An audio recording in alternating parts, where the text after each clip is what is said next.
پښتو کې شعر درې ډوله ده او څلورم ډول چې کوم شعر ده هغه مردود شعر هغې ته ویلی شي، یعنې هغه شعر نه ګڼل کېږي.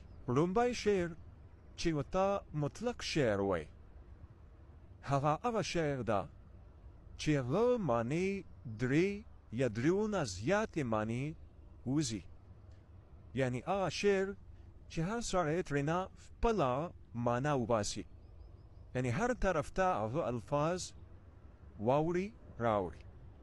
کومه معنا چې خلک ترېنه وباسي هغه ورسره سمون خوري. دویم شعر موږ سره چې کوم ده هغه المعنیین ده، یعنې دوې معنی وباسي. خو دا دویم نمبر چې کوم شعر ده په دې کې بیا درې ډوله وي چې هغې کې ابهام راسي چې دوې معنی وي، یو قریبه یو بعیده، خو مراد پرې بعیده معنی وي.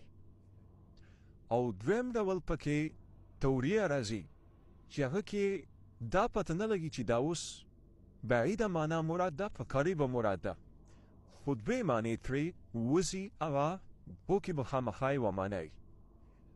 او دریم ډول چې کوم ده چې هغه ته احتمال الضدین وایي هغه شعر ده چې هغه دوې معنی ورکوي خو دوې معنی سره تضاد لري، لکه یوه معنا ښه معنا او بله معنا بده معنا. نو دا دویم نمبر شعر موږ سره شو. دریم نمبر شعر موږ سره ده هغه ته صریح شعر وایي. هغه شعر ده چې هغه مغه یوه معنا وي، بله معنا نشي کېدلی، الفاظو نه ښکاره پته لګي چې شاعر دغه ویل غواړي، نو دې ته صریح شعر وایي.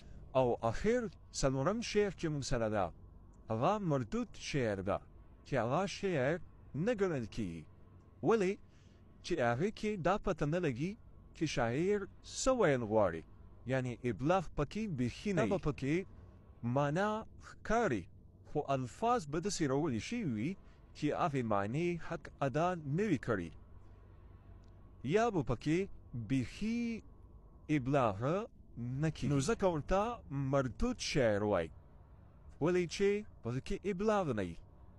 نو دا زموږ سره درې ډوله شعر چې کوم ده دا شعر ګڼل کېږي. او څلورم نمبر مردود شعر ده چې هغه شعر نه ګڼل کېږي. کوشش کوم چې نورو برخو کې مثالونه هم راوړم.